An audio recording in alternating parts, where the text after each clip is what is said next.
Ed, for today, personal tip po. Ang aking personal payo for today, bawal ang mainitin ng ulo. Ang payo na ito ay para sa akin at para na rin sa inyo. Sa panahon ngayon, maraming mga bagay ang magpapainit ng ulo natin. No? Kaya kung pwede, iwasan natin maging mainitin ng ulo natin. No? Una sa lahat, dahil kapag mainitin ang ulo natin, sigurado ako na makakagawa tayo ng maling desisyon. Dahil nga nadadala tayo ng emotion natin, pwedeng maging mali ang desisyong gagawin natin. Pangalawa, pwedeng makasakit tayo ng ibang tao, no? Physically, or pwedeng makapagsabi tayo ng hindi magandang salita dun sa tao or dun sa mga taong kausap natin or kapamilya natin or kung ano man yan. No? Pangatlo, pwedeng ikasira natin ito dahil nga mainit ang ulo natin, hindi maging maganda yung judgment natin sa mga bagay-bagay hanggang sa masira na yung pagkatao natin dahil lamang sa isang pagkakamali.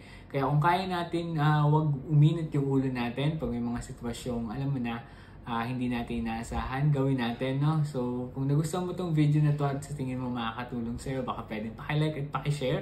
Kung hindi ka pa follower ng FB page ko na Ed for Today, baka pwedeng pakilike and follow na rin. Pwede mo na palang follow sa TikTok at pwede ka rin mag-subscribe sa YouTube na Ed for Today. Yun lamang, salamat!